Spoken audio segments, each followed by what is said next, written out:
يا أبا عبد الله يا أبا عبد الله.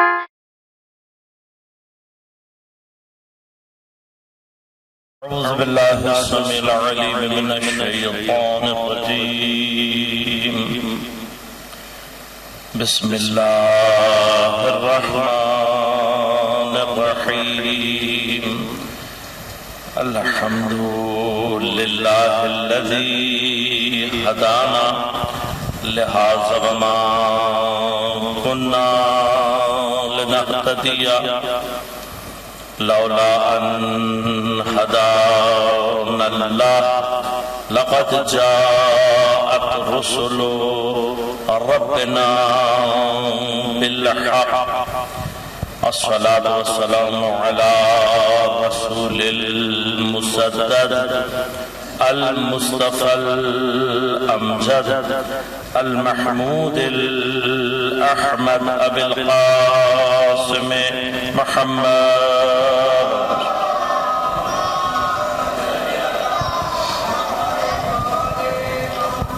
والصلاة والسلام على أسد الله الغالب غالب على كل غالب علي بن أبي طالب. والصلاة والسلام على سيدة المعصومة المظلومة الطاهرة البتول بضعة الرسول فاطمة الزهراء سيدة النساء العالمين.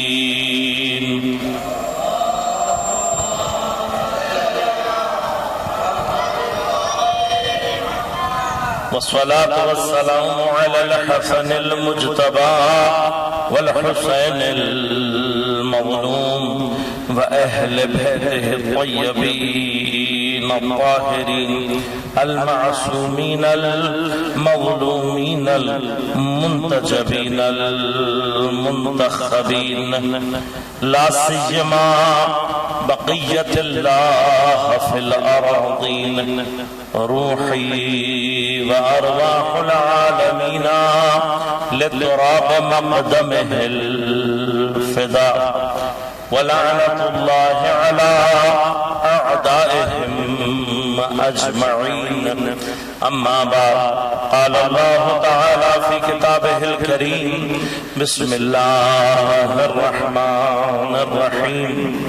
والعصر إن الإنسان لفي خسر إلا الذين آمنوا وعملوا الصالحات وتواصوا بالحق وتواصوا بالصبر. الصلوات عليه.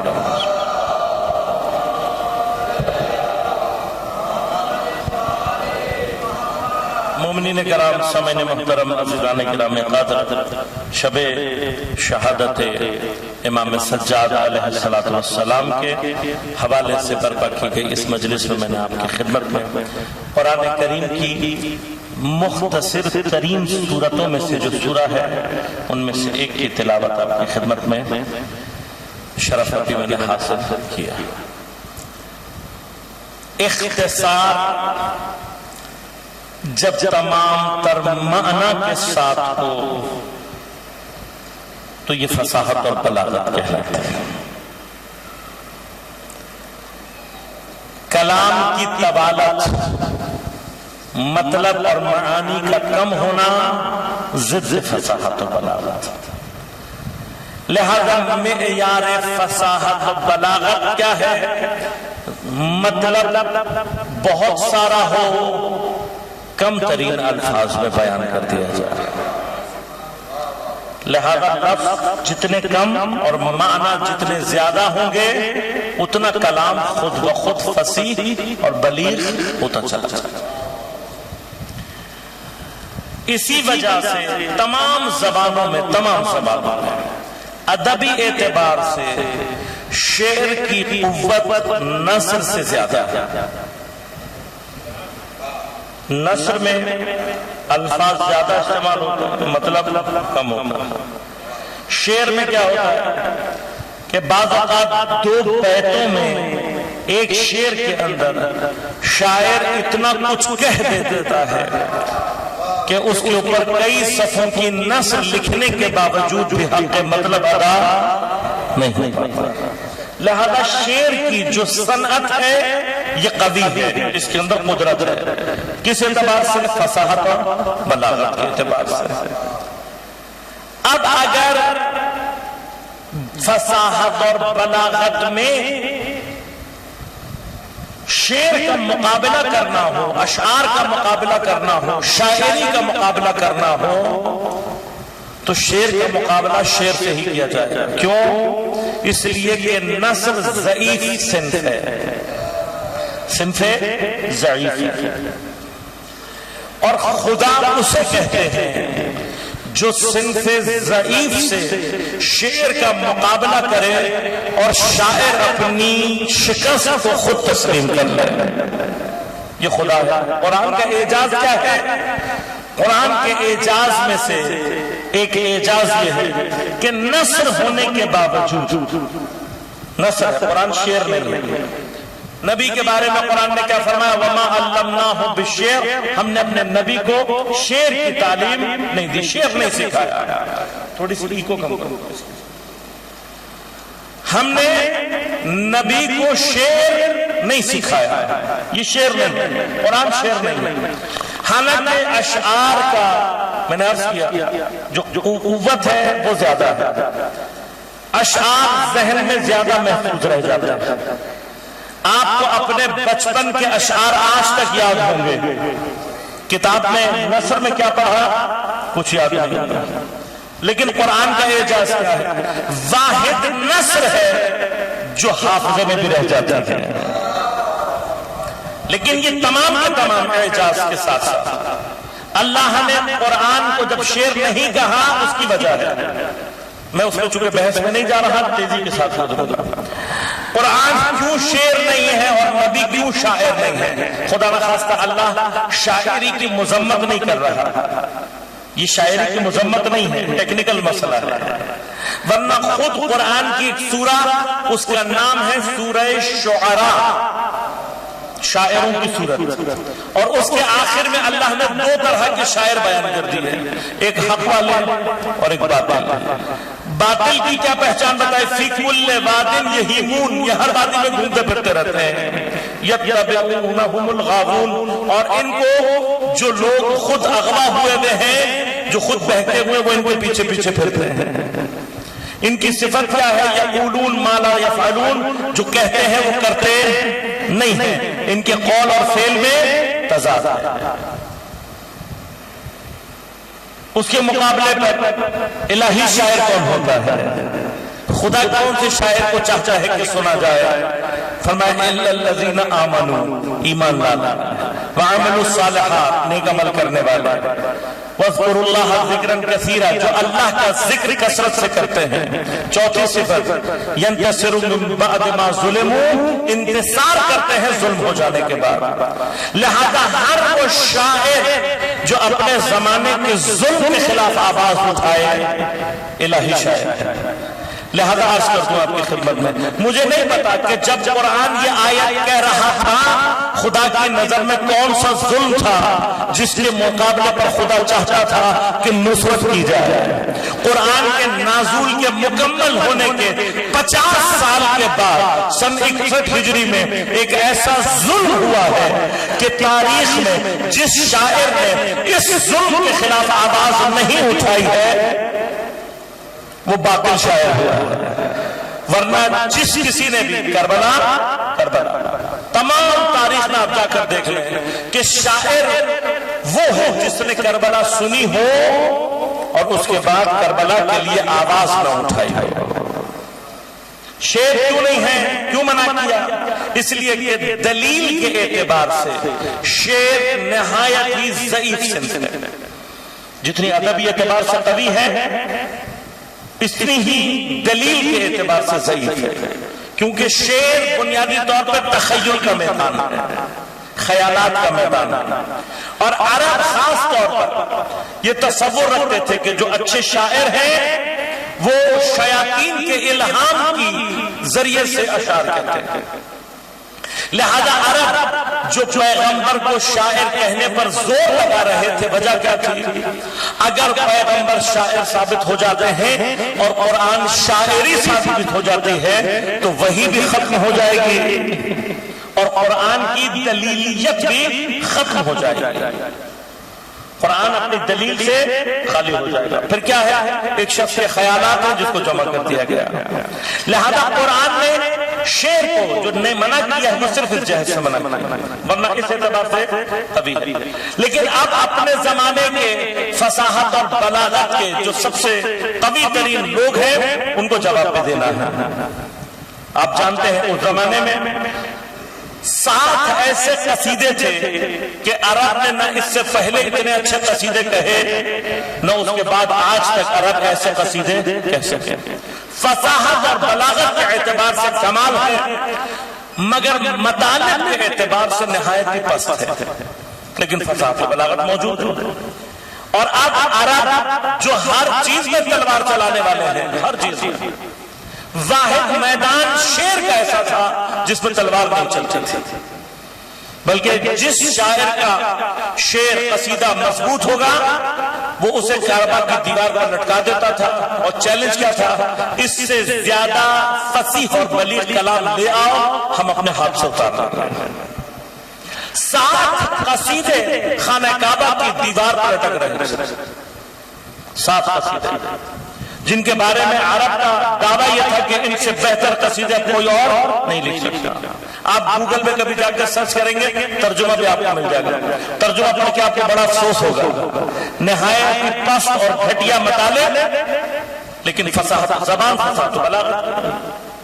تو میں ایک جملہ کہا کرتا ہوں، کچھ بت وہ تھے جو خانہ کعبہ میں مجسمے بنا کر رکھے گئے تھے اور کچھ بت وہ تھے جو شیر کی صورت میں خانہ کعبہ کے پردوں پر لٹک رہے تھے. یہ بھی بت پرستی ہے، اپنی فصاحت اور بلاغت پر اتنا غرور ہے. اب اللہ نے کیا کیا؟ اس کے مقابلے پر اللہ نے نہ صرف 3 سطریں، 3 لائنیں، 9 الفاظ پر مشتمل سورہ، 9 الفاظ، 3 لائنیں. کون سی سورہ مبارکہ؟ کوثر. اللہ نے نازل کی، وہ ریشم کے کپڑوں پر لکھ کے لٹکائے گئے، یہ چمڑے یا لکڑی پر لکھ کے لٹکائے گئے. لیکن جیسے ہی سورہ کوثر کو لٹکایا گیا، خود شاعر آتے تھے، سورہ کوثر پڑھتے تھے، اپنا شعر اتار لیتے تھے. ایک ایک کر کے سارے کے سارے اشعار، سارے کے سارے قصیدے اتر گئے. لیکن اتنے پریشان تھے کہ 3 لائنوں میں جو اللہ نے کہہ دیا تھا، دیکھیں میرے اور آپ کے حساب سے تو کیا ہے، اِنَّا آتَيْنَاكَ الْكَوْثَرَ، ہم نے تمہیں کوثر عطا کی، فَصَلِّ لِرَبِّكَ وَانْحَرْ، اپنے پروردگار کی نماز پڑھو، قربانی دو. اِنَّ شَانِكَ هُوَ الْأَبْتَرُ، تمہارا دشمن ہی کیا ہوگا؟ ابتر. ہم سمجھتے ہیں کہ سورہ کوثر میں صرف یہی ہے. ہم کیا سمجھتے ہیں؟ سورہ کوثر میں صرف یہ معنی ہے، جبکہ فصاحت اور بلاغت کی دلیل کیا ہے؟ لفظ کم ہو،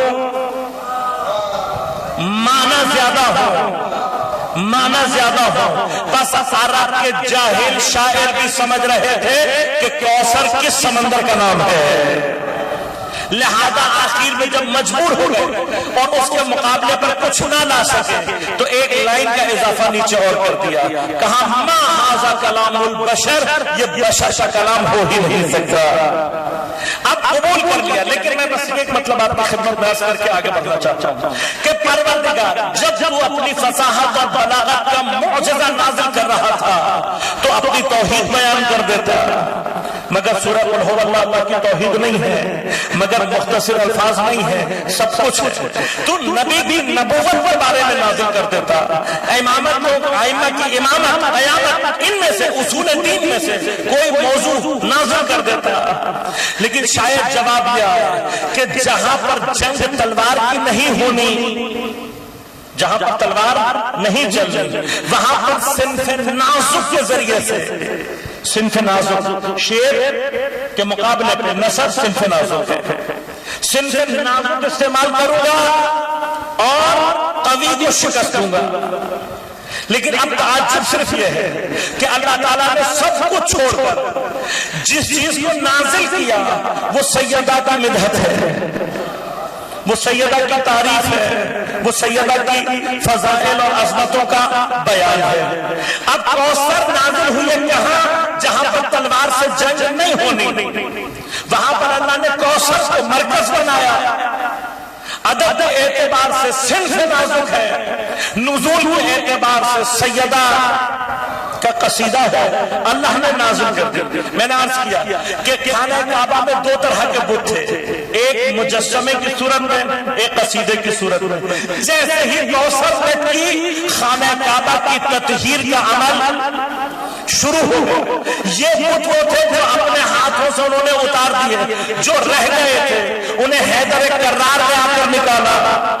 پس خانہ کعبہ کی بت شکنی شروع کوثر نے کی تھی، ختم حیدر نے کی۔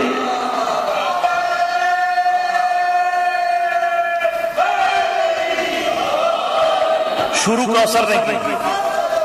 اللہم صلی اللہ علیہ وسلم۔ خانہ کعبہ کی تطہیر شروع کوثر نے کی ہے، ختم حیدر نے کی ہے۔ اب اگر اس کے بعد، اب دیکھیے اس کے بعد ایک اکیلی جنگ اور ہے پیغمبر کے زمانے میں جہاں تلوار استعمال نہیں ہوئی، تلوار استعمال نہیں ہوئی، اور وہ جنگ جو پیغمبر نے جیتی ہے، میں ذرا سا اشارہ کروں گا فوراً متوجہ ہو جائیں گے۔ وہ کون سی جنگ ہے کہ جہاں پیغمبر نے تلوار استعمال نہیں کی ہے پھر بھی وہ جنگ جیتے ہیں؟ وہ جنگ جو آپ نے نجران کے عیسائیوں کی سنے دیکھی، وہ بھی جنگ تھی نا، بغیر تلوار کے جنگ تھی۔ اب دیکھیں جہاں پر دوسری مقام پر بغیر تلوار سے جنگ لڑنی تھی، وہاں پر بھی اللہ نے صنف نازک کو جنگ میں شامل رکھا نا شامل۔ جناب سیدہ جا رہی ہے نا، یہ جو جناب سیدہ جا رہی ہے اصل اللہ کی طرف سے، یہاں پر کوثر تھی آیت کی صورت میں، یہاں کوثر ہے سیدہ کی صورت میں۔ اب یہ جو چاروں طرف اور نظر آ رہے ہیں یہ اسی کوثر کا حجاب بن کر جا رہے ہیں، ورنہ جنگ آج بھی کوثر سے ہی لڑنی ہے۔ تو جہاں جنگ میں تلوار استعمال نہیں ہونی تھی، یہاں پر بھی اللہ نے صنف نازک کو استعمال کیا۔ وہاں مرد تھے، یہاں ایک خاتون گئی، چاروں کے حجاب میں گئی، انہوں نے ابھی صرف دیکھا تھا آتے ہوئے، خود ہی اپنی شکست تسلیم کر لی۔ تو بس یہ دو مقامات ہمیں یہ سمجھا رہے ہیں کہ جہاں پر جنگ میں تلوار کام نہیں آئے گی، وہاں سیدہ جنگ جتانے کے لیے، جنگ کو فتح کرنے کے لیے سیدہ خود بخود سامنے آتی ہے، کبھی کوثر بنتے، کبھی خود جسمانی اپنے مجسم صورت میں۔ لہذا آپ سمجھنا کہ پیغمبر کی شہادت کے بعد ایک جنگ علی کو بھی لڑنی پڑی، لیکن علی اپنی نیام سے چونکہ تلوار نہیں نکال سکتے تھے، لہذا سیدہ آگے بڑھی، سیدہ آگے بڑھی، اور وہ جنگ بھی سیدہ نے ایسی جیتی ہے کہ آج تک اس کے شکست کھائے ہوئے زمین پر پناہ ڈھونڈتے پھر رہے ہیں۔ آج بھی اس جنگ کے شکست خوردہ زمین پر پناہ۔ فصاحت اور بلاغت کا معیار کیا ہے؟ کم الفاظ میں زیادہ مطلب۔ اس اعتبار سے سورہ مبارکہ عصر کی خاصیت کیا ہے؟ اگر پورا قرآن کا ہے ہمارے لیے دستور العمل، قرآن ہمارے لیے دستور العمل ہے، ہمیں کیا کرنا چاہیے؟ اگر پورا قرآن کسی کی سمجھ میں نہ آیا ہو، صرف سورہ مبارکہ والعصر پڑھ لیں، اسے سمجھ لیں، قرآن کا پورا دستور العمل اس کے سامنے آ جائے۔ پورا دستور العمل کیا ہے؟ فرمایا والعصر، قسم ہے۔ کس کی قسم ہے؟ بعض لوگ ترجمہ جو کرتے ہیں کہتے ہیں قسم ہے کس کی؟ زمانے کی۔ زمان کی، اگر زمانے کی ہی قسم کھانی ہوتی تو اللہ تعالیٰ فرما سکتا تھا وہ زمان، بھئی زمان بھی تو عربی کا ہی لفظ ہے۔ اگر زمانے کی ہی قسم کھانی تھی تو اللہ کیا فرما سکتا تھا؟ وہ زمان۔ عصر کیا ہے؟ تین لفظ ہیں قرآن، یاد رکھیے گا عربی میں، جو کہ بظاہر زمانے کے معنی دیتے ہیں لیکن ان میں فرق ہے۔ ایک لفظ استعمال ہوتا ہے دہر، دہر کیا چیز ہے؟ دہر کی زمانہ ہے. کون سا زمانہ ہے؟ ان اشیاء کا زمانہ، ان اشیاء کا ہے، چیزوں کا کہ جو ساکن ہے. ساکن اشیاء کیا ہوتی ہیں؟ جتنی بھی نان مٹیریل چیزیں ہیں، عقل، روح، علم، یہ ساری کی ساری نان مٹیریل. چونکہ یہ حرکت میں نہیں ہوتی، اس لیے ان کے لیے جو زمان تصور کیا جاتا ہے وہ اور ہے. لیکن جیسے ہی ہم مادے میں آتے ہیں تو مادہ حرکت رکھتا ہے، مادے کے اندر حرکت ہے، اور مادے کی حرکت سے جو چیز پیدا ہوتی ہے وہ کہلاتا ہے زمان. لہذا ہمارے اور آپ کے لیے زمانہ کیا ہے؟ یہ وقت گزر رہا ہے. اب یہ وقت کیا ہے؟ یہ جو زمانہ کیا ہے؟ عجیب ہے یہ چیز. دو عدموں کے درمیان اتنی باریک سی شے ہے جسے آپ ہم تصور نہیں کر سکتے. ہر آن ہر لحظہ جو گزر رہا ہے وہ اسی آن میں جس میں ہم اور آپ تصور کریں گے معدوم ہو جاتا ہے، ماضی بن جاتا ہے. اور اس سے آگے والا جو ابھی تک آیا نہیں وہ بھی معدوم ہے. تو کبھی اگر آپ زمان کی نبض پر ہاتھ رکھنا بھی چاہیں تو رکھ نہیں سکتے. وقت کیا ہے؟ ہر لحظے میں معدوم ہونا، ہر لحظے میں ختم ہونا. اتنی باریک شے، لیکن ہم اس کے جال سے باہر نہیں نکل پاتے. اب دہر کیا ہے؟ یاد رکھیں، دہر جس میں سارے زمانے ہیں. زمین پر جو زمان گزر رہا ہے وہ اور ہے، مریخ پر جو گزر رہا ہے، ہماری اس سولر سسٹم میں جو گزر رہا ہے وہ اور ہے، دوسرے سولر سسٹم میں جو گزر رہا ہے. جس کی آغوش میں یہ سارے زمانے ہیں اسے دہر کہتے ہیں. لیکن زمانوں میں سے جو خاص زمانہ ہے اسے عصر کہتے ہیں. خاص. اب کون سا خاص زمانہ ہے کہ جس کے لیے اللہ نے کہا والعصر؟ کون سا خاص زمانہ؟ مسلمانوں میں بہت ساری بحث ہے. ایک بحث کیا ہے؟ فرمایا کہ خاص زمانہ اللہ کے نزدیک وہ ہو سکتا ہے کہ جس میں اللہ کی اس کائنات کو بنانے کا ہدف پورا ہو. یعنی کیا؟ جس میں اسلام کا غلبہ پوری کائنات پر، دنیا پر ہو جائے، وہ زمانہ خاص ہے. اب اس پر بحث ہے کہ وہ زمانہ ہے کون سا؟ کچھ نے کہا کہ وہ زمانہ وہ ہے کہ جس میں پیغمبر اکرم صلی اللہ علیہ وآلہ وسلم نے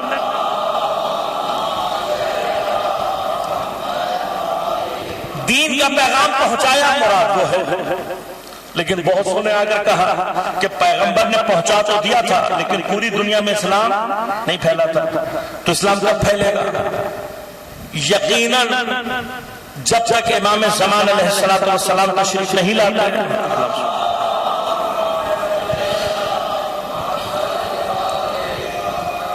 یاد رکھے گا کہ حضرت امام زمان علیہ السلام، امام مہدی کا جو تصور ہے وہ پورے عالم اسلام کا متفق علیہ ہے. حتیٰ اہل سنت میں ہر روایات جو موجود ہیں کہ پیغمبر نے فرمایا کہ من انکر المہدی، جس نے مہدی کا انکار کیا فہو کافر، وہ کافر ہے. تو نعرے لگانے سے کوئی کافر نہیں بنتا. جو مہدی کو جھٹلا دے نبی اس کو کافر کہتا ہے. تمہارے کہنے سے نہ کوئی جنتی بنے گا نہ کوئی کافر ہے. جس کو نبی کہیں گے وہ جنتی، جس کو نبی کافر کہہ دے بس وہ کافر. ہمارے کو اللہ نے ہمیں یہ نہیں دیا. لیکن جس کو نبی نے کافر کہا وہ کون ہے؟ جو مہدی کا انکار کرے. آج سوشل میڈیا پہ نظر آ رہا ہے مہدی کا منکر کون ہے اور کافر کون ہے. خوب. اب یہ جو امام ہے ان کے بارے میں سب نے شیعہ سنی تمام متفق علیہ حدیث فرماتے ہیں کہ وہ زمانہ وہ ہوگا جس میں اسلام پوری دنیا کے اوپر عدل کی حکومت بنے گی، اس سے مراد وہ زمانہ. لیکن بعض علماء نے بہت زور لگایا کہ اس عصر سے نماز عصر کا جو وقت ہے وہ مراد کی جائے. سوال یہ پیدا ہوتا ہے کہ اگر اس کو بھی آپ تصور کریں تو نماز عصر کا وقت تو ہر روز آتا ہے، تو کیا ہر روز کی قسم کھائی ہوگی؟ خود بخود واضح ہو جاتا ہے. اللہ جب قسم کھا رہا ہے تو کوئی خاص عصر ہونی چاہیے. تو خاص عصر تلاش کرو گے تو سوائے عاشور کے کوئی اور عصر نہیں ہے جو خاص ہے. اب یہ عصر خاص کیوں ہے؟ جو بات میں نے پہلے کی، اللہ کے دین کا پوری دنیا پر نافذ ہونا. عصر عاشورہ میں کربلا میں ایسی بنا رکھ دی گئی ہے دین کی، جب تک کربلا باقی ہے دین باقی ہے. جب تک کربلا باقی ہے. یہ جو اچھلتے کودتے نظر آ رہے ہیں یہ اپنی دانست میں آخری کوشش کر رہے ہیں کربلا سے ٹکرانے کی.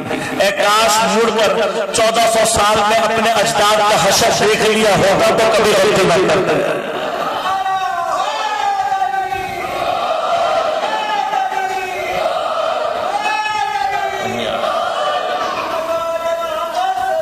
اللہم صلی علی محمد و محمد.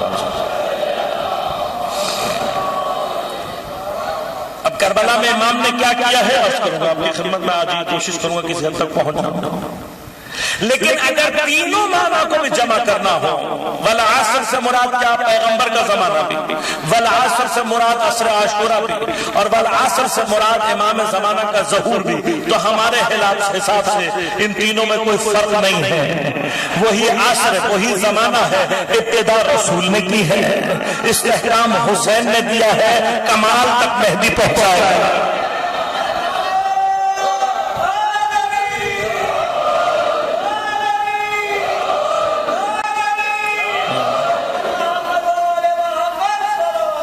اللہم صلی علی محمد و محمد. کوئی فرق نہیں ہے، کوئی فرق نہیں ہے ان میں. بس جب کہہ رہا ہے والعصر پیغمبر سے شروع کر رہا ہے، حسین سے گزرتے ہوئے مہدی تک جا رہی ہے. یہ قسم. اب یہ قسم کھا کر اللہ نے دستور العمل کیا دیا. فرمایا ان الانسان لفی خسر. اب میں ادبی بحث میں نہیں جاؤں گا، مطالب بہت ہیں، لیکن چاہتا ہوں کہ ایک گفتگو میں مکمل ایک بات آپ تک پہنچا دوں. الانسان یعنی سارے کے سارے انسان. انہ بھی تحقیق کے لیے، لفی خسر میں لام بھی تحقیق کے لیے. اتنی تاکید کر کے اللہ کیا کہہ رہا ہے؟ سارے کے سارے انسان خسارے، سب خسارے. اس خسارے سے باہر کون آئے گا؟ الا الذین آمنوا، ایمان وعملوا الصالحات، صالح عمل انجام دینے والا، حق بات کی نصیحت کرنے والا، صبر کی نصیحت کرنے والا. پس ایمان اور عمل لے بھی آئے. جب تک حق اور صبر نہیں آئے گا تب تک خسارے سے نہیں نکل سکو. خسارہ کیا؟ دیکھیے خسارہ اور نقصان دو چیزیں ہیں الگ الگ. عربی میں ہم جب نقصان خسارے کا ترجمہ کرتے ہیں تو کیا کہتے ہیں؟ نقصان. لیکن بعض لوگ کرتے کیا کہتے ہیں؟ گھاٹے میں. یہ جو گھاٹا لفظ ہے یہ زیادہ نزدیک ہے ترجمے میں. کیوں؟ نقصان بنیادی طور پر کمی کو کہتے ہیں. کمی، ہر کمی گھاٹا نہیں ہوتی، ہر نقصان خسارہ نہیں ہوتا. مثلا آپ نے کاروبار کیا، 10,000 روپے لگائے اور آپ کو امید تھی کہ 1,000 روپے کا پروفٹ ہوگا. 1,000 کا نہیں ہوا، 900 کا ہو گیا، تو 100 روپے کی کمی تو ہوئی نا. اب یہ نقصان ضرور ہے، گھاٹا نہیں، خسارہ نہیں. خسارہ کہاں سے شروع ہوتا ہے؟ خسارہ وہاں پر شروع ہوتا ہے جب اصل سرمایہ بھی واپس 10,000 لگائے تھے، 9,000 واپس. 1,000 کہاں سے گیا؟ پلے سے. اسے کہتے ہیں خسارہ. اب جب خسارے کی بات ہو رہی تو اس کا مطلب خسارہ کہاں پر ہوتا ہے؟ جہاں پہ اصل سرمایہ لگے، نفع کی امید ہو لیکن حاصل نہ ہو، بلکہ اصل سرمایہ بھی ضائع ہو جائے. اسے کہتے ہیں خسارہ. تو اب جب کیپٹل کا نام بھی آ گیا، تجارت کا نام بھی آ گیا، نفع اور نقصان کی بات بھی ہو گئی، تو اس کا مطلب کوئی نہ کوئی تجارت چل رہی ہے. تجارت کے لیے ضروری اشیاء کیا ہے؟ ضروری عنصر کیا ہے؟ تجارت کے لیے بازار ہونا چاہیے. بازار میں بکنے والی چیز ہونی چاہیے، بیچنے والا ہونا چاہیے، خریدنے والا ہونا چاہیے. جنس موجود ہے تو قیمت ہونی چاہیے. یہ ساری چیزیں ہوں گی نا. جب یہ ساری چیزیں بنیں گی تو پتہ لگے گا کہ کون فائدے میں ہے اور کون نقصان. تو پروردگار جو تو نے خسارے کی بات کر دی ہے تو یہ بھی بتا کہ تو کس جگہ کی بات کر رہا ہے. فرمایا دنیا. بیچنے والے کون ہیں؟ انسان. خریدنے والا کون ہے؟ اللہ. اللہ خریدار ہے خریدار. فرمایا ان اللہ اشترى من المؤمنین، اللہ خریدتا ہے مومنوں سے. مومنوں سے خریدے. پس بازار میں اگر کوئی مومن نہیں ہے جتنی مرضی قیمتی چیز لے آئے اللہ اس سے خریدے گا. جو مرضی چیز ہو اللہ اس سے خریدے گا کہ صرف مومن سے اللہ خریدے گا. تو پروردگار یہ بھی پتہ لگ گیا بیچنے والے کون ہیں, یہ بھی پتہ لگ گیا کہ خریدنے والا کون ہے, لیکن یہ بھی تو پتہ لگنا چاہیے کہ تو خریدے گا کیا. اور جو بیچنے والے ہیں ان کا کیپٹل کیا ہے, سرمایہ کیا ہے؟ فرمایا اللہ خریدتا ہے مومنین سے کیا, انفسہم و اموالہم, ان کی جانوں کو اور ان کے مالوں کو خرید لیتا ہے. پروردگار جان تو خریدتا ہے, یا جان سے کیا مراد ہے؟ ہماری زندگی, یعنی ہمارا جو مال کہاں سے آتا ہے؟ اسی جان سے آتا ہے. اس کا مطلب کیا ہوا کہ ہمارا جو کیپٹل ہے وہ کیا ہے؟ ہماری زندگی. یہ جو اللہ نے ہمیں عمر عطا کی ہے, زندگی عطا کی ہے, یہ کیا ہے؟ کیپٹل, یہ آپ کا سرمایہ. اب جتنا اس سرمایہ کی قیمت اچھی لگتی چلی جائے گی, جتنا یہ سرمایہ بکتا چلا جائے گا اتنی بہتر قیمت. لیکن مسئلہ کیا ہے؟ مسئلہ یہ ہے کہ یہ وہ سرمایہ ہے جو ہر آن میں ضائع ہوتا جا رہا ہے. یہ جو وراثت کی اللہ نے قسم کھائی اس میں سے ایک معنی یہ بھی نکلتا ہے. میں نے کہا نا زمان کیا ہے, دو عدموں کے درمیان میں اتنا باریک سا وجود ہے کہ پکڑ میں نہیں آتا. ہر وہ لمحہ جسے آپ پکڑنا چاہتے ہیں ضائع ہو رہا ہے. ہماری عمر ہر حالت میں کیا ہو رہی ہے؟ ضائع. اب لاتا اگر سرمایہ مسلسل ضائع ہوتا رہے تو نقصان ہوتا ہے. ایک عارف نے کہا مجھے ان الانسان لفی خسر کا معنی سمجھ میں نہیں آ رہا تھا. کہ ایک مرتبہ میں بغداد کے شہر میں سخت گرمیوں کی دوپہر میں بازار سے گزر رہا تھا. شدید گرمی دوپہر کا وقت. کہا ایک شخص جو بازار میں برف بیچ رہا تھا, برف بیچنے والا, اس کی میں نے آواز سنی. وہ کہہ رہا تھا اس شخص کا سرمایہ خرید لو جس کا سرمایہ ہر آن میں پانی بن کر ضائع ہو رہا ہے. دیکھیے برف, اب آپ لاتا تھا وہ دور یاد کریں جب فریزر اور یہ چیزیں بھی نہیں ہوتی. سخت گرمی میں کیا ہوتا ہے؟ برف ہر لہجے میں پگھل رہی. اب اگر فرض کرے کسی نے 10 کلو برف کی سل خریدی ہو کہ میں بازار جا کر بیچوں گا, ہر لہجے میں جو برف پانی میں تبدیل ہوتی جا رہی ہے اصل سرمایہ کم ہوتا جا رہا ہے. لہذا اب جتنی جلدی اور جتنی اچھی قیمت پر یہ برف بک جائے گی, ورنہ ذرا سا یہ برف پانی میں تبدیل ہوئی زیادہ اصل سرمایہ سب نقصان. جب اس کی برف بیچتے ہوئے یہ کیفیت میں نے دیکھی تب مجھے سمجھ میں آیا کہ اللہ نے کیا کہا ہے. برف کی طرح سے ہر لحظے میں عمر ہماری ضائع ہے. اب اگر اس عمر کا, اس زندگی کی کا ہم نے سودا نہیں کیا, کسی کو بیچا نہیں, تو جو ضائع ہو رہی ہے وہ ضائع ہو رہی ہے, اور جو ضائع ہو گئی اور قیمت ہاتھ میں نہ آئی تو نقصان.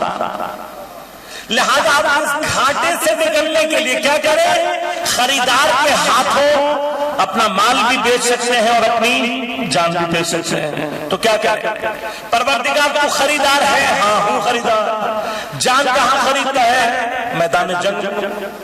مال بھی خریدتا ہے, لیکن کیا صرف میدان جنگ کا نہیں, میں ہر جگہ تمہاری جان, تمہاری ہر چیز کا خریدار ہوں.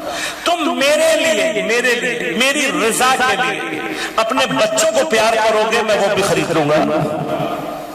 میری خاطر کہ میں اللہ کی عبادت کے لیے طاقت حاصل کروں اس نیت سے سو گئے تو میں تمہاری نیند خرید لوں گا. اگر تم کسب حلال کرنے کے لیے کہ حلال رزق کماؤ اللہ کو راضی کرنے کے لیے تمہاری وہ نوکری کرنا بھی میں خرید لوں.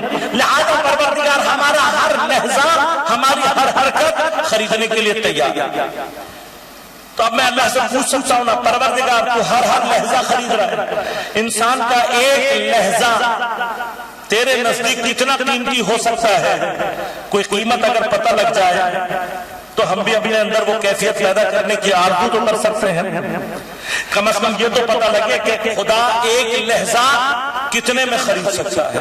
فرمایا اگر ایک لہجے کی قیمت دیکھنا چاہتے ہو تو جتنے خلوص سے تم اپنی چیز لاؤ گے اتنی ہی میں بڑی قیمت لگا دوں گا. تو ایک لہجہ اگر خلوص ہو تو خدا کتنے میں خرید سکتا ہے. کہ اگر یہ دیکھنا چاہتے ہو خندق کے میدان میں چلے جاؤ, خندق کے میدان میں چلے جاؤ, وہاں پر کیا نظر آ رہا ہے؟ ایک لہجے کی ضربت میں کتنی دیر لگتی ہے؟ ایک لہجہ لگتا ہے. فرمایا ایک لہجے کا عمل ہے. پیغمبر نے بتا دیا قیمت کیا ہے.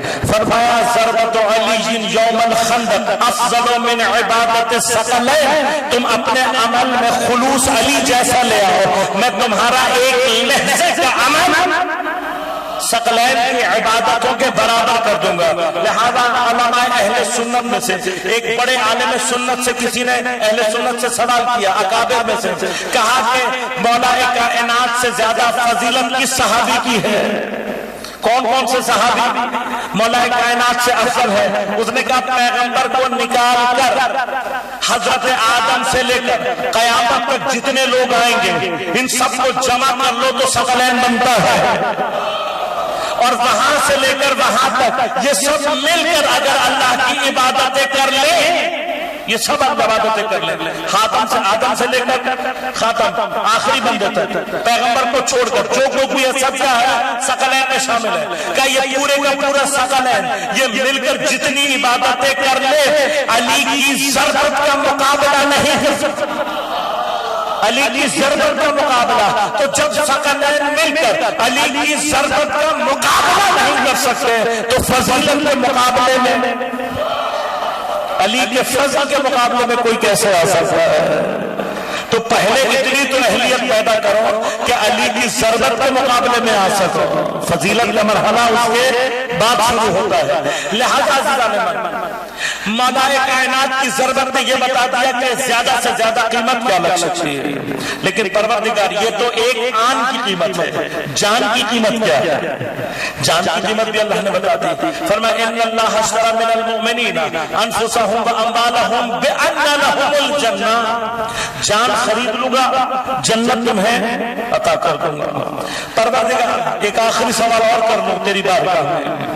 یہ جو جانیں تو جنت کے بدلے خرید رہا ہے, تو خریدار ہے, اور بازار میں آ کر یہ جانے خرید رہا ہے. جو خلوص سے دے دے گا اسے تو جنت عطا کر دے گا. اب جتنا خلوص بڑھتا چلا جائے گا اتنے ہی مراتب بھی بڑھتے چلے جائیں گے. لیکن دنیا میں ایک اصول اور پایا جاتا ہے.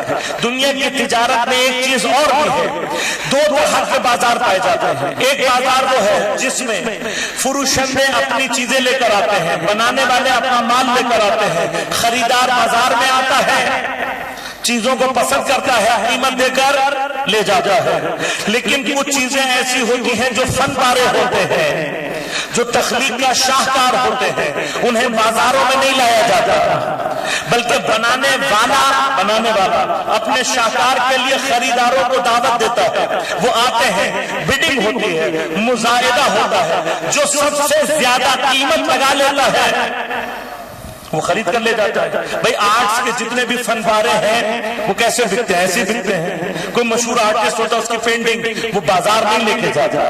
جو بازار میں بکنے والا ہو وہ فن پارا نہیں ہوتا.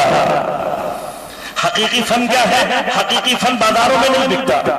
اس کی خاص جگہ, خاص مقام ہوتا ہے, لوگوں کو آ کر خریدنا پڑتا ہے. جو سب سے زیادہ قیمت لگاتا ہے وہ لے جاتا ہے. پروردگار اگر جانوں میں سے کوئی جان فن پارا ہو, جانوں میں سے کوئی جان شاہکار ہو, تو پھر مزاحدہ ہونا چاہیے. تو کیا کوئی جگہ ایسی بھی ہے, کوئی ایسا بھی ہے کہ تو نہیں خریدتا بلکہ وہ بیچ رہا ہوتا ہے؟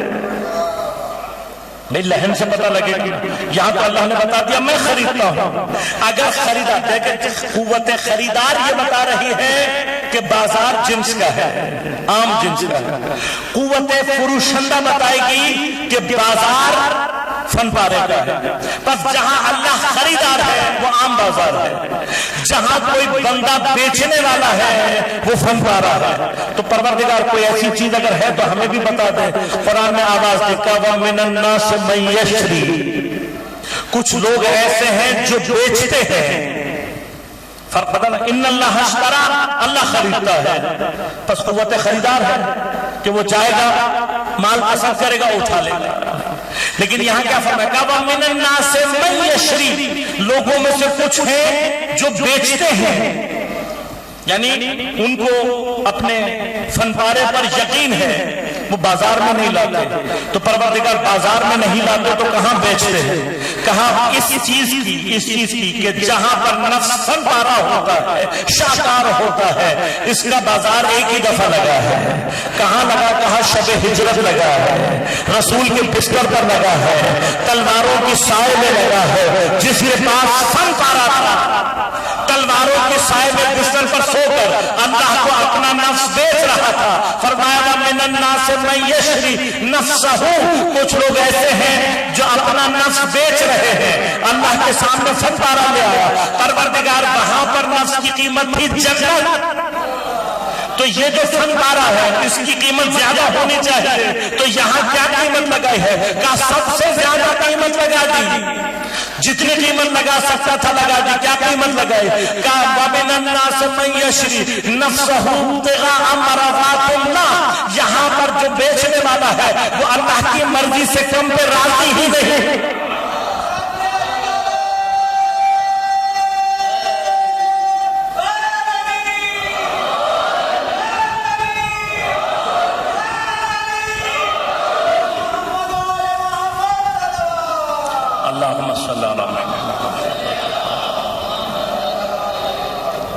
یہ چونکہ یہاں پر فروشندہ قیمت پر ہے، بیچنے والا وہ قیمت متعین کرے گا. اس نے کیا قیمت متعین کی؟ مرضات اللہ، اللہ کی مرضی اس نے مانگ لی، اللہ نے نفس لے لیا، مرضی عطا کر دی. تو ہم جس کو وسیلہ قرار دیتے ہیں وہ کوئی عام آدمی نہیں ہوتا، وہ کوئی عام انسان نہیں ہوتا.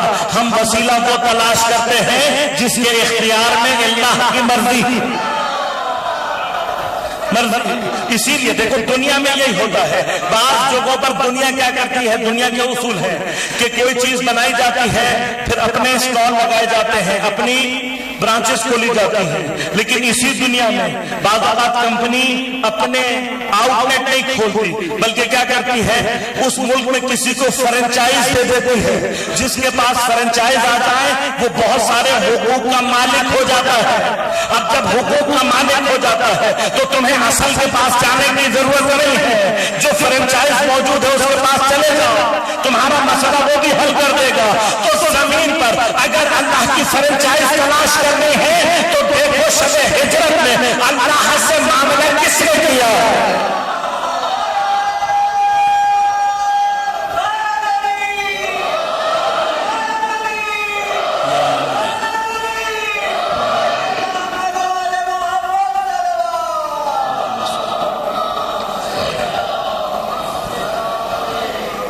یہ یاد رکھیے گا، ہم جس کو مولا کائنات کہتے ہیں اللہ کی مرضی کے علاوہ کچھ نہیں کرتا. جتنے اختیارات ہیں سب اللہ کی طرف سے ہیں. لیکن اگر اس کو اللہ نے اختیار دے دیا ہے تو زمین پر اب اگر رابطہ کرنا ہے اس کے بغیر اللہ تک پہنچا نہیں جا سکتا. لہذا اللہ نے اپنی مرضی، اب نفس بھی بک گیا، میدان جنگ میں جاؤ، اپنا نفس اللہ کو بیچو، جنت خریدو. پروردگار ہر وقت تو جہاد ہوتا نہیں اور ہر ایک کے پاس مال بھی نہیں ہوتا. تو پھر کیا ہوگا؟ اب ہماری تو زندگی بہت ساری فضول کاموں میں گزر گئی. ہم نے بہت سارے فضول کام کیے، بہت سارا وقت برباد کر دیا، اتنا سرمایہ برباد کر چکے ہیں، اتنا سرمایہ برباد کر چکے ہیں کہ اب جب تک ہمارے پاس کوئی ایسا خریدار نہیں آ جاتا جو ہمارے ناقص سے جانوں کو، ہماری ادنا سی عمروں کو جو بڑی قیمت میں نہ خرید لے تو ہم تو گھاٹے پہ ہیں، ہم واقعی گھاٹے پہ ہیں. پروردگار کوئی ایسی جگہ بتا جہاں مجھ جیسے گنہگاروں کی بھی کوئی چیز کوئی خرید لے اور اتنی بڑی قیمت میں خریدے کہ قیامت کے دن میں گھاٹے سے بچ جاؤں، کوئی جگہ ہے تو شاید آواز آئے گی۔ میں نے کربلا میں کسی کے ساتھ ایک معاملہ اور کیا ہے۔ میں نے عرض کیا تھا نا کہ حسین نے کربلا میں کیا کیا ہے، کیا معاملہ کیا ہے امام حسین نے؟ جانوں کے بدلے تو جنت مل جاتی ہے، امام حسین نے کیا معاملہ کیا؟ کیا معاملہ کیا ہے کہ اللہ نے زمین پر فرش عذاب و جگہ بنا دی ہے کہ مجھ جیسا گنہگار بھی اس فرش پر بیٹھ کر حسین کے غم میں کچھ آنسو اگر رو دے تو ابھی آنکھ سے آنسو نکل کر رخسار پر ڈھلکتا نہیں ہے، خدا جہنم کی آنکھ کو خاموش کر دیتا۔ اتنا قیمتی آنسو مجھ جیسے گنہگار کی آنکھ سے، بڑا قیمتی آنسو ہے عزیزوں، اس آنسو کی قیمت کو پہچانا، بہت قیمتی آنسو۔ لیکن تاریخ میں کچھ رونے والے ایسے بھی تھے کہ جو اہل بیت کو اسیر دیکھ کر، اپنے زمانے کے امام کو اسیر دیکھ کر ان کی مدد نہیں کر رہے تھے، ان کے لیے آنسو بہا رہے تھے۔ یہ جو تھے نا، یہ جو کہ مدد نہیں کر رہے تھے اور رو رہے تھے، ان کو جناب زینب نے بد دعا دے کر یہ بتا دیا کہ یہ وہ آنسو نہیں ہے جو حسین کی عذاب میں بہنے والا آنسو ہے، جو جہنم کی آگ کو تباہ دینے والا آنسو ہے، وہ بڑا قیمتی آنسو ہے۔ لہذا وہ کون سا آنسو ہے؟ وہ آنسو ہے کہ جو حسین کی نصرت بن کر نکلے، جو حسین کی مدد بن کے ساتھ، بس جو اپنے زمانے کے امام کی نصرت کے لیے عزاداری کرتا ہے، جس کی عزاداری اپنے زمانے کے امام کی نصرت کے ساتھ ہے، یہ وہ عزاداری ہے جس کا ایک اشک بھی جہنم کی آگ کو خاموش کرتا۔ اتنا قیمتی اشک حسین نے کیا بیچ دیا؟ عزیزوں، ہمارے پاس ایک چیز اور بھی ہے جو جان اور مال دونوں سے زیادہ قیمتی ہے، اس کے لیے ہم اپنی جان بھی قربان کر دیتے ہیں، اس کے لیے اپنا مال بھی قربان کر دیتے ہیں۔ وہ کیا ہے؟ وہ عزت اور آبرو ہے۔ عزت کے لیے انسان جان بھی قربان کر دیتا ہے، مال بھی قربان کر دیتا ہے۔ پروردگار کیا تو عزت اور آبرو بھی خریدتا ہے؟ یقیناً خریدتا ہے۔ تو پروردگار تو نے آبرو اور عزت کی قیمت کیوں نہیں بتائی؟ جان کی قیمت جنت ہے، مال کی قیمت جنت ہے، عزت اور آبرو کی قیمت اگر تو خریدتا ہے تو قیمت کیا ہے؟ شاید جواب یہ آئے کہ عزت اور آبرو ایسی ہے کہ اس کی قیمت نہیں لگائی جا سکتی۔ تو اب سمجھ میں آیا آپ کو کہ میرے مولا نے کربلا میں معاملہ کیا کیا ہے، لیکن اس معاملے کی، اس مرحلے کو طے کرنے والے امام حسین نہیں ہیں، اس معاملے کو طے کرنے والے امام سید الساجدین ہیں۔ کربلا کے معاملے کو عروج تک پہنچانے والے ہیں، ایسا معاملہ کرنے والے کہ آج کے بعد کربلا میں جو ہو گیا اس کی قیمت کیا ہے کہ جو کوئی بھی اب اہل بیت کے عشق میں آنسو بہائے گا، ان کے غم میں آنسو بہائے گا، وہ آنسو اتنا قیمتی ہو جائے گا۔ امام سجاد نے عزت اور آبرو لے کر کوفہ اور شام کے بازاروں میں خدا سے عجیب معاملہ کر لیا ہے اور عزاداری کی ایسی بنا ڈالی ہے کہ اب جہاں کہیں پر بھی فرش عزا پر گناہگار آ جائے، حسین کی محبت میں کچھ آنسو بہا کر چلا جائے، جب فرش عزا سے جاتا ہے پاک حالت میں جاتا ہے۔ اور خدا کی قسم قیامت کے دن یہی محبت، یہی عشق یہ ہوگے جو ہمیں گھاٹے سے باہر نکالے۔ اس کے لیے رونا ہے جس نے خدا کی خاطر اپنی عزت اور آبرو، کربلا میں تو صرف چادریں چھینی ہیں، کوفہ اور شام کے بازاروں میں سر جھکا کر کھڑا رہا۔ کیوں سر جھکائے ہوئے ہیں؟ اس لیے کہ عزیزوں ماؤں بہنوں کے ساتھ، اور وہ بھی کوئی عام مائیں بہنیں نہیں ہیں، یہ نبی کی نواسیاں، نبی کی بیٹیاں، عشق رسول کا دعویٰ کرنے والے، اگر کسی کے دل میں ذرہ برابر بھی عشق رسول ہے، ذرہ برابر بھی، امام حسین کے قاتل کو بچانے کی بڑی فکر ہے نا تمہیں؟ میری بی بی جناب زینب اور میرے مولا امام سجاد نے وہ کارنامہ کیا ہے تا قیامت حسین کے قاتلوں کے چہروں پر کوئی پردہ نہیں ڈال سکتا۔ لہذا اگر کسی کے دل میں ذرہ برابر بھی رسول کی محبت ہے، رسول کی بیٹیوں کو سربراہ بازاروں میں پھرانے والے کو کبھی بھی مسلمان نہیں مان سکتا۔ بازاروں اور درباروں کو سجایا گیا، شہزادیاں سامنے کھڑی ہیں اور ملعون شراب پی کر اپنے شیخ پر رہا۔ پورے سفر میں سید سجاد کہیں کچھ نہیں بولے، سر جھکا کر کھڑے، بڑا صبر کیا میرے مولا نے، پورا سفر سر جھکا کر گزار دیا، حتیٰ شام کے بازار میں وہ مرحلہ دیا گیا کہ جب چاروں طرف بغیرت نامحرم بیٹھے ہیں اور سیدانیاں ایک ایک کر کے بازار دربار میں لائی جا رہی ہیں، شمر ملعون ایک ایک کا نام لے رہا ہے، بیبیاں ایک دوسرے کے پیچھے اپنے آپ کو چھپا رہی ہیں، ایک بیبی ایسی ہے جو بیبیوں کے درمیان میں بالکل سدھر کر بیٹھی ہے اور اس طرح سے بیٹھی ہے کہ جیسے اس کا وجود ہی نہ ہو، تمام بیبیوں کے حلقے میں اپنے آپ کو چھپائے ہوئے بیٹھے ہیں۔ میرا مولا سر جھکائے کھڑا ہے دربار میں، لیکن ایک مرحلہ عزیزوں وہ آیا کہ جب سید سجاد بھی برداشت نہ کر سکے۔ کون سا مرحلہ ہے؟ ملعون شراب پیتا جاتا ہے اور تخت پر نیچے تشت حسین کا سر ہے، جب نشہ بہت سر پر چڑھا تو ایک مرتبہ چوب اٹھا کر امام حسین کے دندان مبارک پر ضربت مارنا شروع کیا۔ بس یہ وہ موقع تھا جو سید سجاد سے برداشت نہ ہو سکا، ایک مرتبہ سر کو بلند کر کے فرمایا، سر کو بلند کیا اور فرمایا، اے ملعون تو جانتا ہے کہ تو جن ہونٹوں پر ضربت لگا رہا ہے یہ بوسہ گاہ رسالت ہے، نبی نے ان ہونٹوں کا بوسہ لیا ہے۔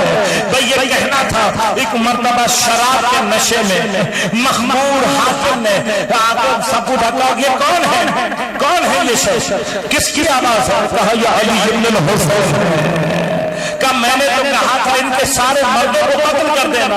کہا یہ اتنا بیمار تھا ہم نے سمجھا تھا کہ راستے کی تکلیفوں میں مر جائے گا، لیکن یہ زندہ یہاں تک آ گیا۔ کہا اگر یہاں آ گیا ہے تو اب اسے میرے سامنے قتل کر دو۔ بس جیسے ہی جلاد کو حکم دیا گیا، جلاد تلوار لے کر سید سجاد کی طرف بڑھا۔ ایک مرتبہ وہ بیبی جو اپنے آپ کو بیبیوں کے حلقے میں چھپائے ہوئے تھے، بیبیوں کے حلقہ توڑ کر سید سجاد کے سامنے آ کر کھڑی ہو گئی اور للکار کے کہتی ہے، خبردار جب تک میں موجود ہوں کوئی میرے بیٹے کو ہاتھ نہیں لگا سکتا۔ اب شرابی حاکم نے پوچھا، کہا یہ کون ہے؟ کہا یہی تو ہے جس کے خطبوں نے میری حکومت کو لرزہ برندام کر دیا، یہی تو زینب کبریٰ ہے۔ کہا میں نے اس کے بارے میں بہت سنا ہے، اسے بھی ہمارے سامنے قتل کر دیا جائے۔ اب جیسے ہی جلاد جناب زینب کی طرف بڑھا، ایک مرتبہ ایک خاتون اور آگے بڑھی، بال سفید ہو چکے ہیں، چہرے کا رنگ سیاہ ہے، جناب زینب کے سامنے کھڑی ہوئی۔ کہا جب تک میں زندہ ہوں کوئی میری شہزادی کو ہاتھ نہیں لگا سکتا۔ شرابی حاکم نے پوچھا بھئی یہ کون ہے؟ کہا یہ ان کی کنیز ہے، نام فضہ ہے۔ کا کنیز کی اتنی جرأت، اسے بھی قتل کر دیا جائے۔ بس جیسے ہی جلاد جناب فضہ کی جانب بڑھا، حبشہ کا غلام تھا، بی بی نے حبشہ کی زبان میں گفتگو کی اور کہا تو جانتا ہے میں کون ہوں؟